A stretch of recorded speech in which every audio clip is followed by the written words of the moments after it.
नमस्ते। आज हम आपके सामने उपस्थित हैं एक महत्वपूर्ण विषय को लेकर, और आज के शो में जो हमारे अतिथि हैं वो मेरे महान गुरु आदरणीय पूज्य श्री योगेश कुमार मिश्रा जी हैं। आप अधिवक्ता हैं, विधि विशेषज्ञ हैं, संविधान विशेषज्ञ हैं और विश्व के जाने माने ज्योतिषाचार्य हैं। विश्वविख्यात आपकी ख्याति है। तंत्र के मंत्र के पूरे विधि को जानने वाले हैं, जो आज विश्व में गिने चुने लोग हैं। और गौ रक्षा हेतु आपने बहुत बड़ा कार्य किया है, जिससे लोग आज भी प्रेरणा लेकर कार्य कर रहे हैं। और अगर इसी तरह मैं बहुत सारे इनका परिचय देने लगूंगा तो उसमें बहुत समय चला जाएगा, क्योंकि आपके कार्यों की सूची बहुत लंबी है। तो बात शुरू करते हैं विषय पर। तो हम परिचय कराते हैं आपका आज अपने आदरणीय गुरु श्री योगेश कुमार मिश्रा जी का। गुरु जी, बहुत बहुत स्वागत है आपका हमारे स्टूडियो में। नमस्कार। नमस्कार गुरु जी, आपसे आज का जो विषय हमने रखा है वो शिक्षा पर रखा है। तो शिक्षा के कुछ बिंदुओं पर हम चर्चा करना चाहेंगे, और ये चाहेंगे कि लोग उससे समझ सके, ये जान सके कि हमारी शिक्षा व्यवस्था में क्या क्या चीज़ों में कमी रह गई, उसको सुधारने के कुछ बिंदु हैं। क्रम में हमने उन प्रश्नों को लिखा है, तो हम चाहेंगे कि आप उन प्रश्नों का निवारण करें और लोगों तक ये बात पहुंचे कि इन शिक्षा पद्धतियों में या इन शिक्षा में कैसे कैसे सुधार हो सकता है। तो हमारा पहला प्रश्न आपसे कि किसी भी संस्कृति में शिक्षा का क्या महत्व होता है, किसी भी संस्कृति में, लेकिन इसमें हम चाहेंगे कि आप भारतीय शिक्षा पद्धति पर ज़्यादा फोकस करें। तो ये पहला हमारा प्रश्न है, तो निवेदन है कि आप इसका एक हमारा निवारण करें। बलजीत जी, व्यक्ति का जन्म जब होता है तो व्यक्ति अपने पूर्व जन्मों के संचित संस्कार के अनुरूप परिवेश का चयन करता है, और उस परिवेश में व्यक्ति अपने संस्कारों के ही अनुरूप माता पिता के माध्यम से शरीर रूपी पिंड धारण करता है। व्यक्ति का जो मूल चरित्र है, मूल स्वरूप है, वो उसके पूर्व जन्म के संचित संस्कार ही होते हैं। लेकिन जब व्यक्ति का जन्म होता है, व्यक्ति पृथ्वी पर आता है, तो व्यक्ति के मूल व्यक्तित्व पर बहुत सी चीज़ों का प्रभाव पड़ता है। उसके परिवेश का प्रभाव पड़ता है, उसके माता पिता द्वारा दी जाने वाली शिक्षा का प्रभाव पड़ता है, जिस तरह की विद्यालय में उसका अध्ययन कर रहा है, जिस तरह की परिवेश में वह रह रहा है, उसका उसके ऊपर बड़ा भारी प्रभाव पड़ता है। और वास्तविकता ये होती है कि व्यक्ति का जो मूल चरित्र है, मूल व्यक्तित्व है, वो शिक्षा के प्रभाव में कहीं आच्छादित हो जाता है। और व्यक्ति के जीवन में आज की डेट में शिक्षा का इतना बड़ा प्रभाव है कि व्यक्ति का जो अपना मूल चरित्र है वो वर्तमान शिक्षा व्यवस्था में नष्ट हो जाता है, छिन्न भिन्न हो जाता है। और जिस उद्देश्य के लिए व्यक्ति पृथ्वी पर आया होता है, जिस कार्य के निवारण के लिए ईश्वर द्वारा उसे पृथ्वी पर भेजा जाता है, आज की शिक्षा व्यवस्था व्यक्ति को उस कार्य से अलग कर देती है, उस कार्य से च्युत कर देती है। जबकि शिक्षा व्यवस्था का जो मूल उद्देश्य है वो ये होना चाहिए कि ईश्वर ने जिस कार्य के लिए व्यक्ति को पृथ्वी पर भेजा है, उस कार्य की गुणवत्ता में विकास हो। लेकिन वास्तव में ऐसा नहीं होता है।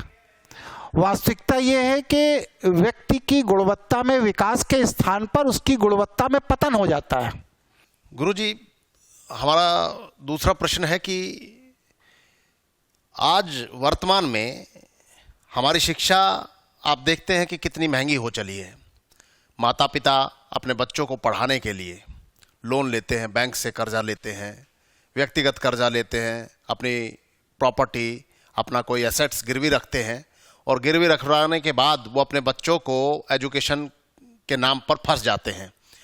और फिर नोटिस अगर नहीं चुका पाए, बच्चे लोन लेते हैं अपनी जिम्मेदारी पर, तो या तो वो पढ़ाई करे या लोन की किस्त चुकाए, आधी उम्र उनकी बीत जाती है और उनका पूरा परिवार, जो पारिवारिक जो माता पिता लोन लेते हैं, वो उनका परिवार नष्ट हो जाता है।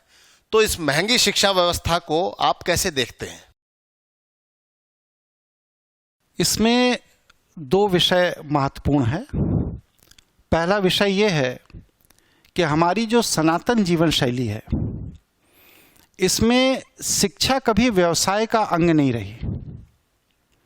हमारे यहाँ गुरुकुलों में आचार्य जो बच्चों को शिक्षा देते थे, वह पूरी की पूरी शिक्षा निःशुल्क देते थे और उन गुरुकुलों का जो व्यय था वो राजा उठाते थे। उन गुरुकुलों में लोहार का बच्चा भी पढ़ता था, बढ़ई का बच्चा भी पढ़ता था, गांव के ग्वाले का बच्चा भी पढ़ता था, राजघराने के बच्चे भी पढ़ते थे, मंत्री का बच्चा भी पढ़ता था, सेनापति का बच्चा भी पढ़ता था। किसी से कोई शुल्क नहीं लिया जाता था। और जब शिक्षा पूर्ण हो जाती थी तब एक गुरु दीक्षा का आयोजन होता था कि व्यक्ति ने आपके गुरुकुल में जो शिक्षा ली, उसमें गुरु का जो समर्पण रहा व्यक्ति के जीवन में, उसके बदले में सम्मान स्वरूप बिना किसी दबाव के स्वेच्छा से जो व्यक्ति जो भी कुछ अपने गुरु के चरणों में अर्पित कर देता था वह पर्याप्त होता था। आज अंग्रेजों के भारत आगमन के उपरांत भारत में विधि बनाकर के शिक्षा दी जाने लगी, जिसे एजुकेशन लॉ कहते हैं। और उस एजुकेशन लॉ के तहत ज्ञान को एक व्यवसाय बना दिया गया, शिक्षा को एक व्यवसाय बना दिया गया, विद्यालयों को व्यावसायिक केंद्र बना दिए गए, विश्वविद्यालय को व्यावसायिक केंद्र बना दिए गए। और धीरे धीरे पहले वह सस्ते थे, फिर और महंगे हुए, होते होते आज की जो राजनीतिक स्थिति है उसमें व्यक्ति अपने दो बच्चों को अगर शिक्षित करना चाहता है और उच्च शिक्षा देना चाहता है तो उसके पूरे जीवन की कमाई, उसके पूरे जीवन का संग्रह उन दो बच्चों को शिक्षा देने के लिए पूरी तरह खर्च हो जाता है। इतनी महंगी है शिक्षा व्यवस्था।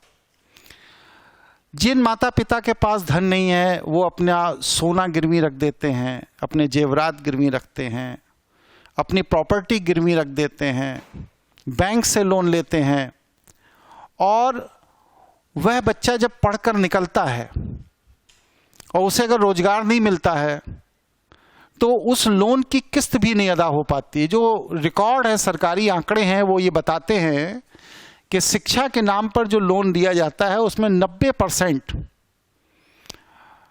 लोन कभी अदा नहीं होता।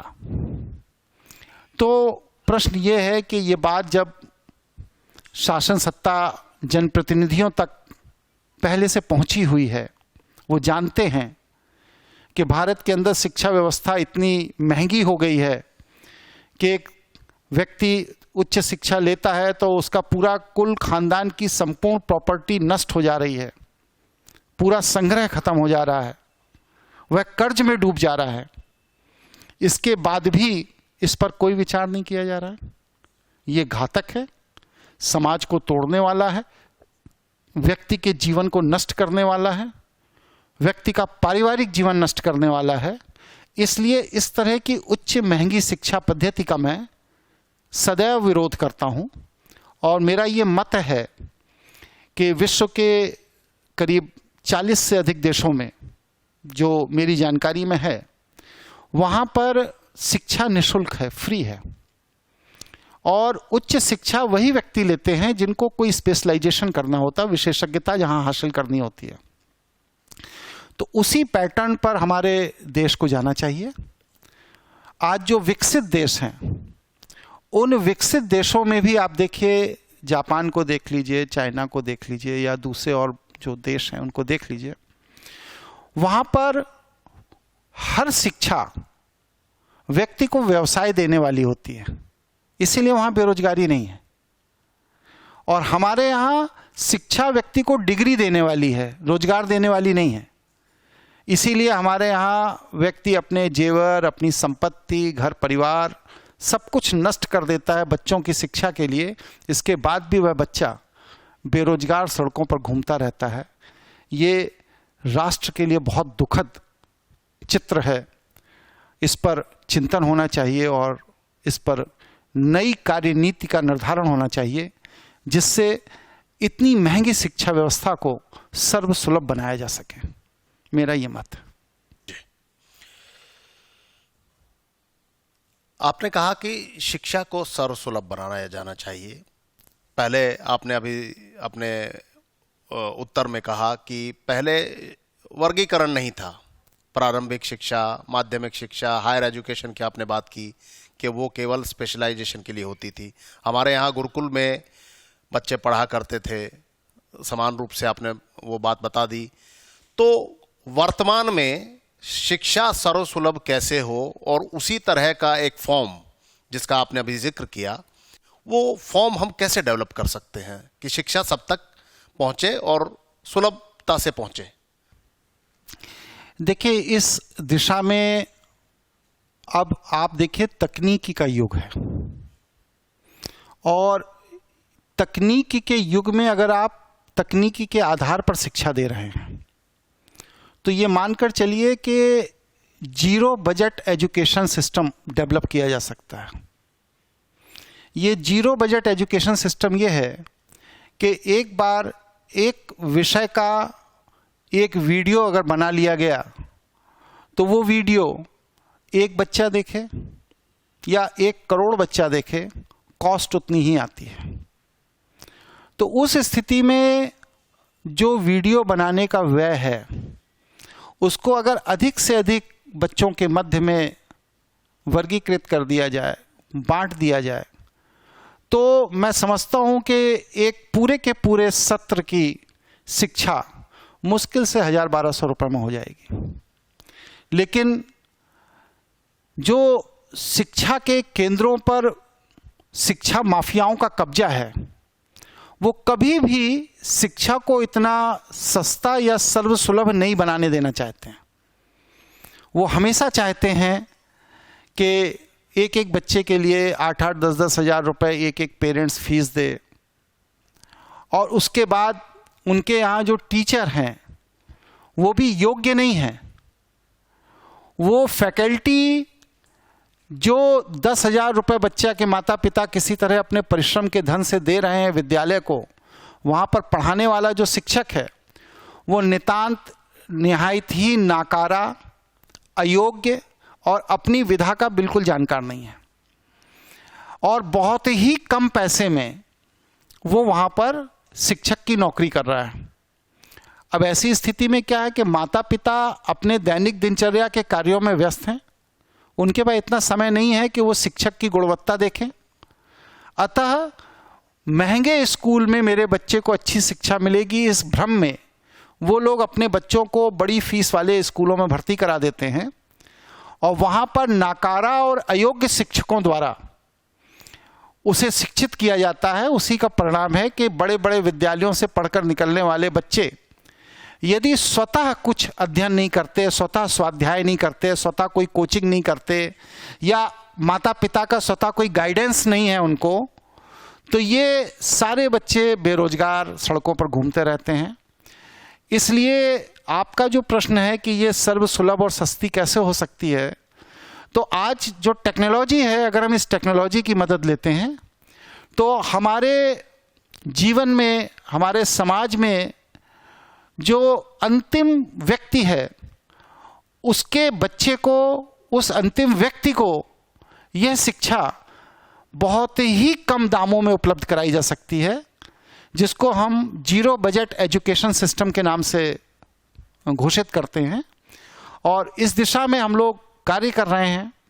ईश्वर चाहेगा तो बहुत जल्द ही भारत में शिक्षा का वो प्रारूप दिखाई देगा जहां पर बच्चों को बहुत ही कम बजट में, मतलब कि नाम मात्र जितना भोजन करने में लगता है उससे भी कम पैसे में व्यक्ति को हमारे यहाँ से, हमारे सिस्टम से शिक्षा उपलब्ध कराई जाएगी।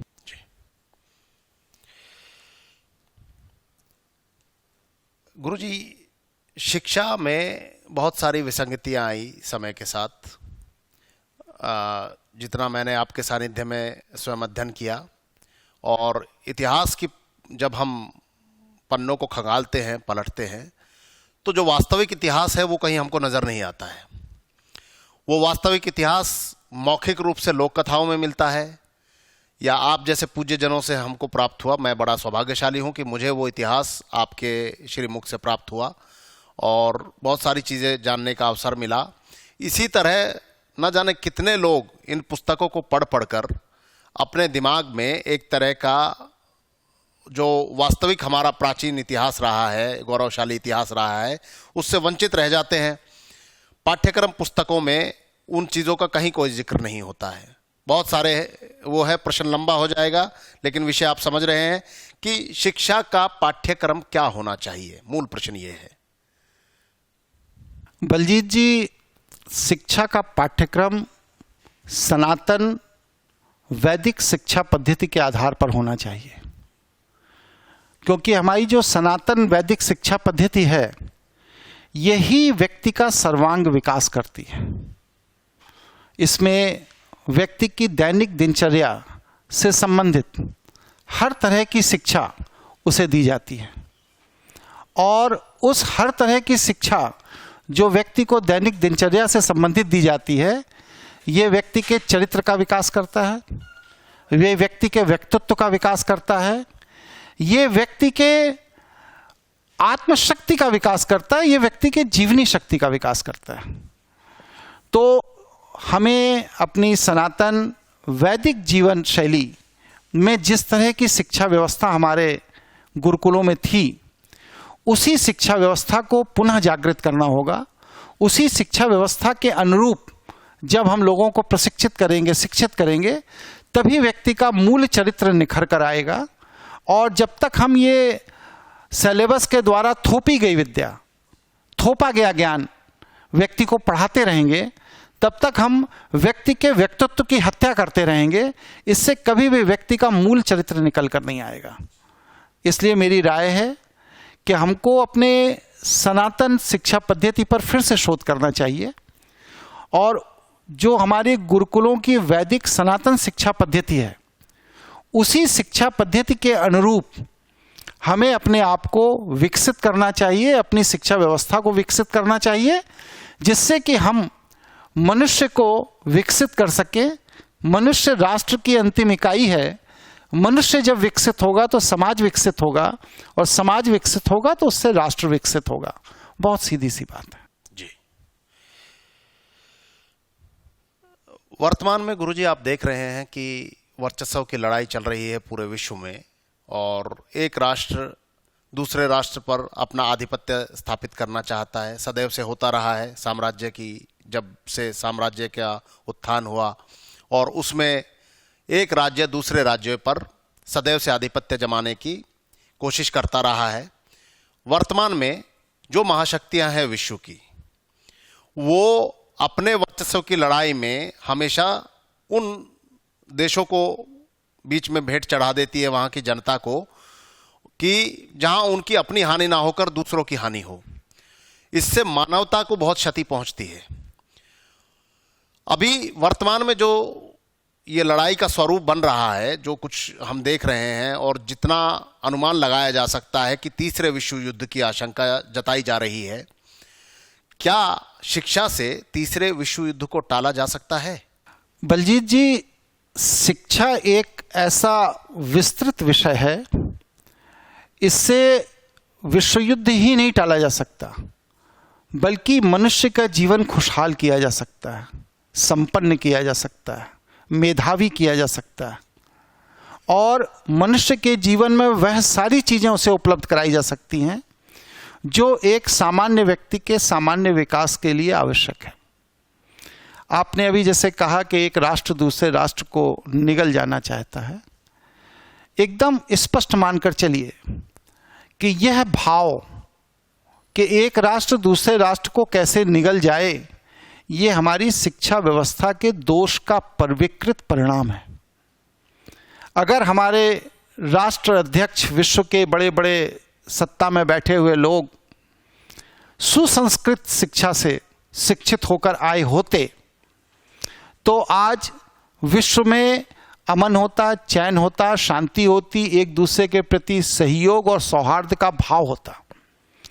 लेकिन ये मानवता का दुर्भाग्य है कि आज विश्व में जिनको महाशक्ति कहा जाता है, उनमें राज सत्ता में बैठे हुए लोग विकृत शिक्षा पद्धति से निकलकर विकृत मानसिकता के साथ राजनीति में आए और उन्होंने पूरे विश्व के अमन को खत्म कर दिया, सुकून को खत्म कर दिया। और आज स्थिति यह है कि 10-10 साल, 15-15 साल, एक पीढ़ी पूरा युद्ध को झेलते झेलते खत्म हो जा रही है। यह जो स्थिति है समाज की, यह स्थिति विकृत शिक्षा व्यवस्था का परिणाम है। अगर हम सुसंस्कृत शिक्षा व्यवस्था की बात करें तो निश्चित तौर से अगर सुसंस्कृत शिक्षा व्यवस्था से चीज़ें निकल के आएंगी तो हमारा समाज भी विकसित होगा, राष्ट्र भी विकसित होगा और विश्व के अंदर जो तृतीय विश्व युद्ध का खतरा पूरे विश्व पर मंडरा रहा है, यह खतरा भी नियंत्रित होगा। जैसे जैसे समाज के राष्ट्राध्यक्ष सकारात्मक शिक्षा से शिक्षित होकर राष्ट्रों में आएंगे, उसका सबसे बड़ा उदाहरण आप पूछेंगे क्या है, तो आप अपने भारत के गौरवमय इतिहास को देखिए कि पिछले ज्ञात 10,000 साल में भारत के शिक्षित राजाओं ने विश्व के किसी भी देश पर कभी आक्रमण नहीं किया। तो ये क्या बताता है? ये बताता है कि अगर हमारा संस्कार, हमारे शिक्षा सही है तो हमारे अंदर किसी दूसरे की संपत्ति के हनन का भाव ही नहीं पैदा हो सकता। इसलिए तृतीय विश्व युद्ध को यदि टालना है, खत्म करना है, तो हमको सकारात्मक शिक्षा पद्धति पर जोर देना होगा और विश्व में जो भी शिक्षा पद्धति जिस देश में चल रही है वो सारी शिक्षा पद्धति सकारात्मक दृष्टिकोण से होनी चाहिए, वैदिक दृष्टिकोण से होनी चाहिए, मानव के हितकारी दृष्टिकोण से होनी चाहिए और मानवता को बढ़ाने वाले, मानवता का पोषण करने वाले दृष्टिकोण से होनी चाहिए। ऐसा मेरा मत है।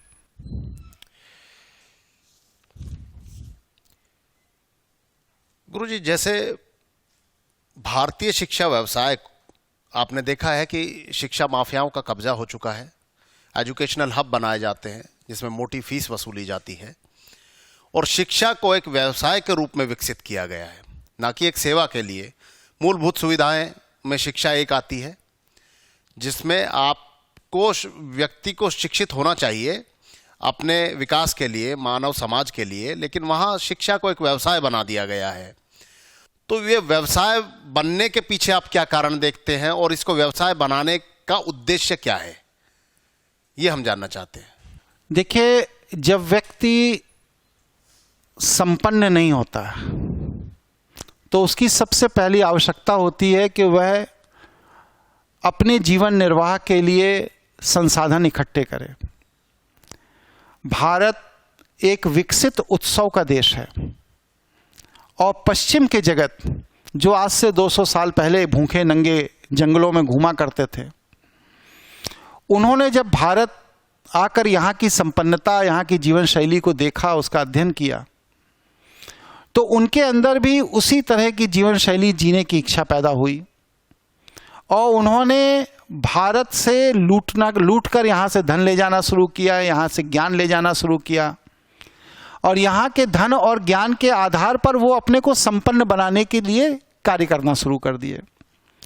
लेकिन जो सबसे बड़ी त्रुटि उनसे हुई वो ये हुई कि उन्होंने अपने संस्कारों में कोई परिवर्तन नहीं किया।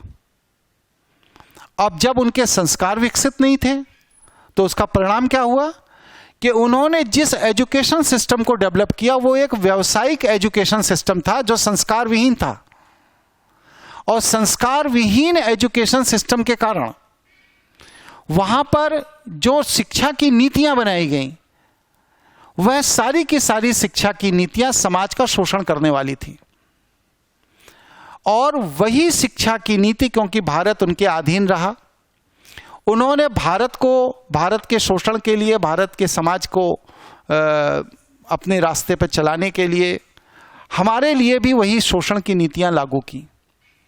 उसका परिणाम यह हुआ कि हमारा जो मानवता समर्थित राष्ट्र समर्थित जो वैदिक शिक्षा पद्धति थी वो नष्ट हो गई और भारत में व्यावसायिक शिक्षा पद्धति का विकास होना शुरू हुआ।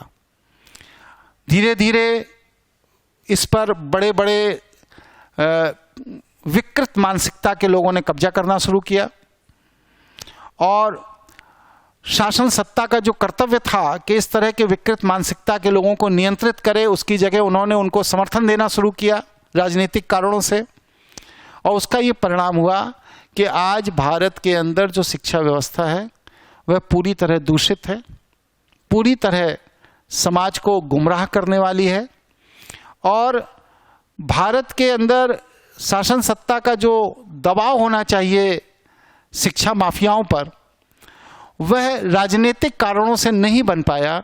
इसलिए आज भारत के अंदर शिक्षा एक व्यवसाय के रूप में पनपा और यहाँ पर जो व्यवसाय के रूप में शिक्षा व्यवस्था को विकसित किया गया उसमें भारत के कुटिल राजनीतिज्ञों का समर्थन रहा, पूंजीपतियों का समर्थन रहा और बाहुबलियों का समर्थन रहा।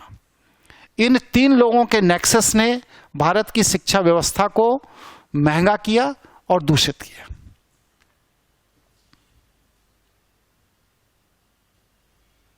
वर्तमान में जैसे अभी आपने जिक्र किया कि निरंतर भारत में इन्वेडर्स आते रहे, समय समय पे आक्रांता आते रहे और अपने अपने हिसाब से तुर्क आए, शक आए, कुषाण आए, मंगोल आए, मुगल आए।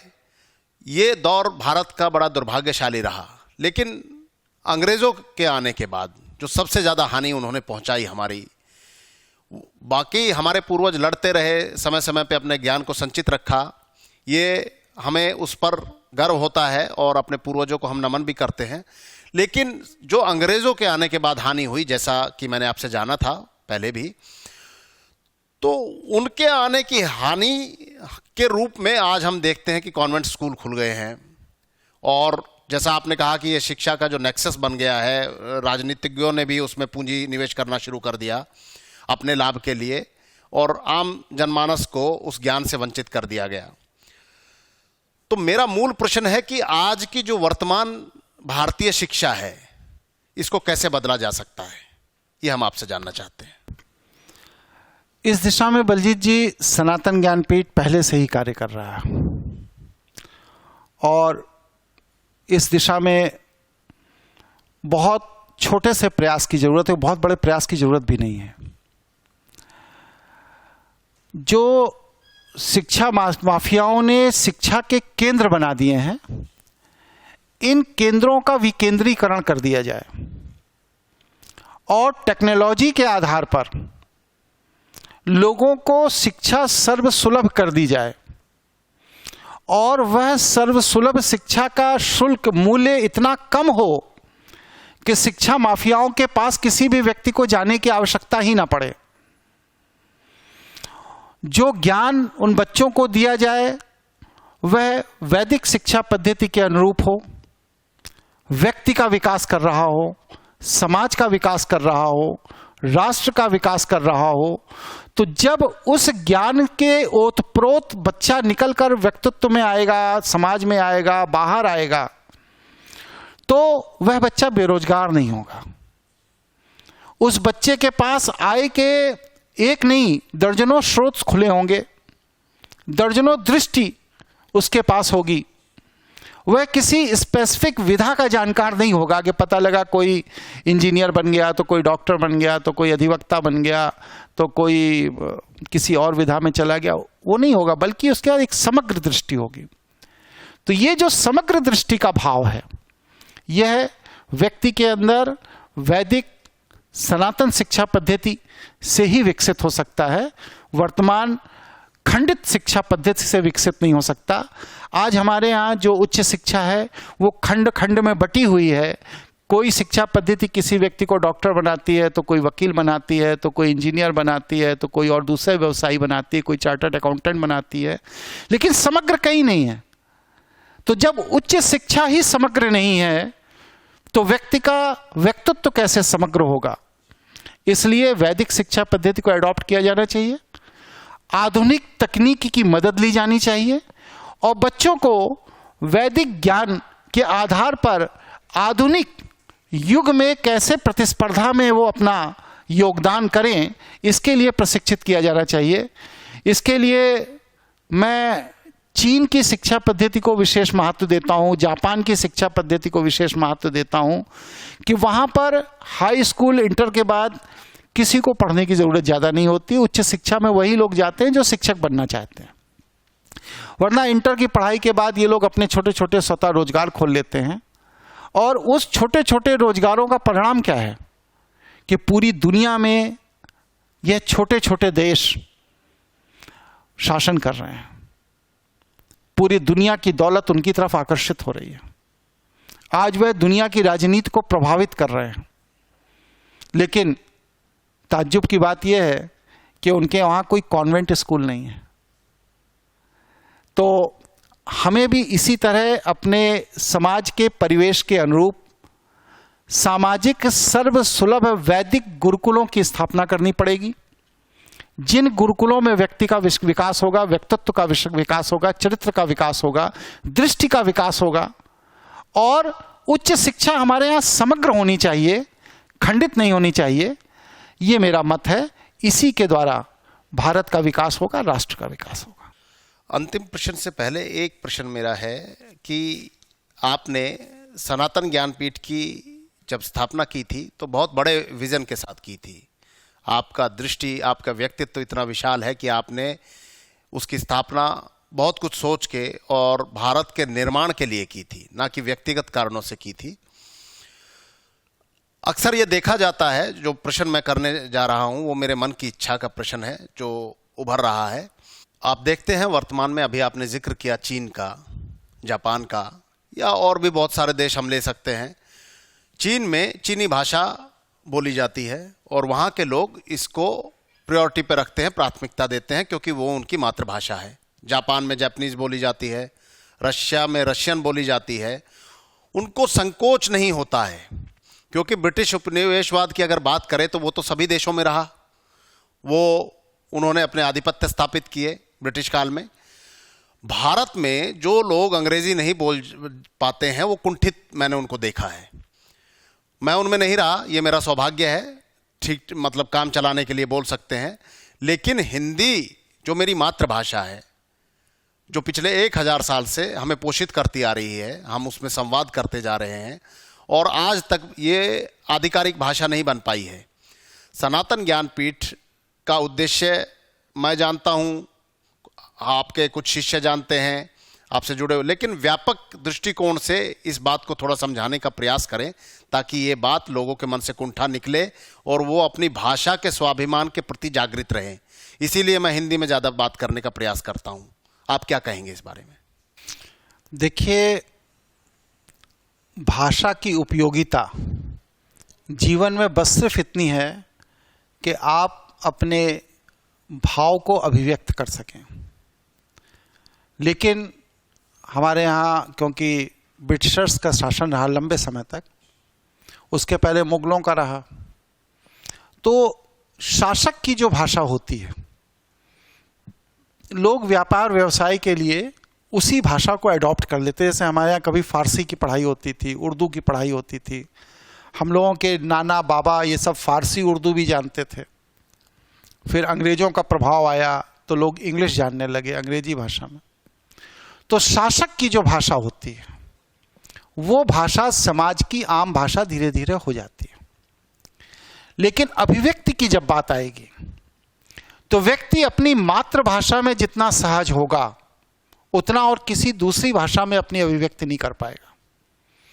जो तमिलनाडु के हैं उनको अपनी अभिव्यक्ति तमिल भाषा में करने में जितना सरल होगा, जो कर्नाटक के हैं उनको कन्नड़ भाषा में करने में जितना सरल होगा, जो आसाम के हैं उन्हें असमिया भाषा में जितना सरल होगा, जो गुजरात के हैं उन्हें गुजराती में जितना सरल होगा। तो मेरा मतलब कुल मिला के ये है कि व्यक्ति को हमेशा अभिव्यक्ति के लिए सबसे सरल और सुलभ भाषा उसकी मातृभाषा होती है।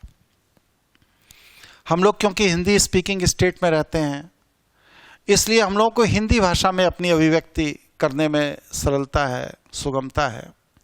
और भाषा की भूमिका अभी बस सिर्फ इतनी ही है कि आप अपने विचारों की अभिव्यक्ति कर सकें, अपने मंतव्य की अभिव्यक्ति कर सकें। लेकिन उस मंतव्य की अभिव्यक्ति के लिए जो भाषा चयनित की जा रही है, उस भाषा को रोटी से जोड़ दिया जाए, उसको व्यापार से जोड़ दिया जाए, उसको व्यवसाय से जोड़ दिया जाए, उसको नौकरी से जोड़ दिया जाए, उसको शासन सत्ता की भाषा से जोड़ दिया जाए, उसको न्याय से जोड़ दिया जाए, यह समाज के साथ विश्वासघात है। आज सुप्रीम कोर्ट में सारी गतिविधियां अंग्रेजी भाषा में होती हैं। विचार कीजिए, कोई ऐसा व्यक्ति जिसे अंग्रेजी भाषा का ज्ञान नहीं है और उसके पास इतना पैसा नहीं है कि वह बड़ा अधिवक्ता सुप्रीम कोर्ट के लिए नियुक्त कर सके, तो क्या सुप्रीम कोर्ट उसको न्याय देने से इसलिए मना कर देगी क्योंकि आप एक विदेशी भाषा नहीं जानते हैं? आज वादकारियों का मनोबल जो टूट रहा है हाई कोर्ट के आगे बढ़ने में, उसकी मूल वजह यही है कि गुजरात का गुजराती जानने वाला, महाराष्ट्र का मराठी जानने वाला, कन्नड़ जानने वाला, असमिया जानने वाला, गढ़वाली जानने वाला जो मौलिक व्यक्ति है, वह सुप्रीम कोर्ट की अंग्रेजी भाषा नहीं जानता। और वहां पर उसके विचारों को अभिव्यक्त करने वाले जो लोग हैं, उनकी मूल्य इतने ज्यादा है जिनको ये अफोर्ड नहीं कर सकता। तो उस स्थिति में वो न्याय प्राप्त करने की आशा ही छोड़ देते हैं, न्याय मिलने की आशा छोड़ देते हैं। आज समाज के अंदर 99% लोग यह मानकर चलते हैं कि यदि हमारे पास धन नहीं है तो हमें सर्वोच्च न्यायालय में न्याय नहीं मिल सकता। तो ये जो विचार है, ये भाषा का बंधन है। ऐसी स्थिति में मेरा ये मत है कि व्यक्ति को अपनी अभिव्यक्ति के लिए सर्वसुलभ मातृभाषा ही सब सहज होती है, और उसकी मातृभाषा में जो उसका विकास होगा वो विश्व के किसी भी अन्य विकसित भाषा या अविकसित भाषा, विदेशी भाषा में नहीं हो सकता।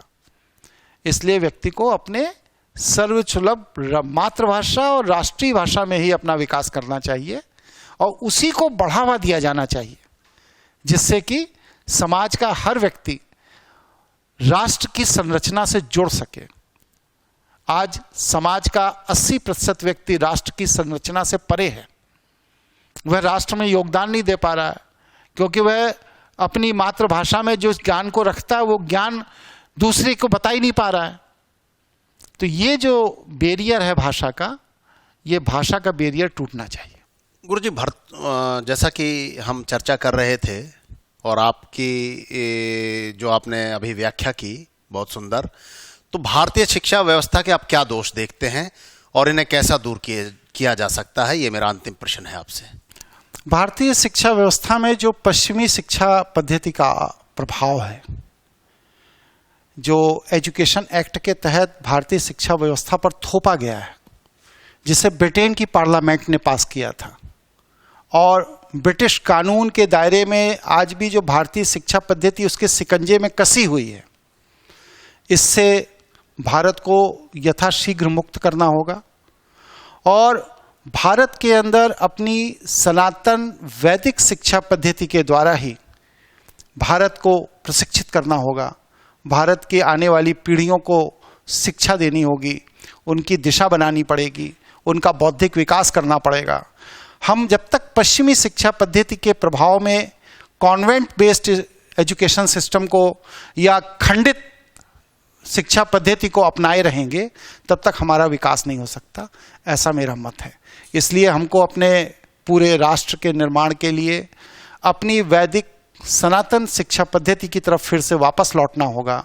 और जिस तरह गुरुकुलों में हमारे यहाँ व्यक्तित्व निर्माण का कार्य होता था आदिकाल से, उसी तरह के व्यक्तित्व निर्माण के लिए हमको नए प्लेटफॉर्म का आधुनिक तकनीक के साथ समायोजन करते हुए निर्माण करना पड़ेगा। यही एकमात्र तरीका है जिस दिशा में सनातन ज्ञानपीठ बहुत तेजी से कार्य कर रहा है, और इस दिशा में आने वाला समय हमारा है, इसमें कोई संदेह नहीं है, क्योंकि समाज ने, लोगों ने यह समझ लिया है कि व्यक्ति का समग्र विकास वैदिक गुरुकुल शिक्षा पद्धति के द्वारा ही हो सकता है, अन्य किसी पद्धति से नहीं हो सकता। चलिए, ये थे आज हमने जो जाना शिक्षा के बारे में आदरणीय पूज्य श्री योगेश कुमार मिश्रा जी से, जिन्होंने अपनी व्यस्तता के बावजूद समय निकाला और आप तक ये संदेश पहुंचाने का प्रयास किया कि आपकी उन्नति का मार्ग ये है। हम बहुत बहुत धन्यवाद करते हैं गुरु जी का और उनके प्रणाम करते हैं कि आप इनसे शिक्षा लेंगे। धन्यवाद गुरु जी कि आप स्टूडियो में आए और आपने समय निकाला। शुभकामनाएं आपको। नमस्कार।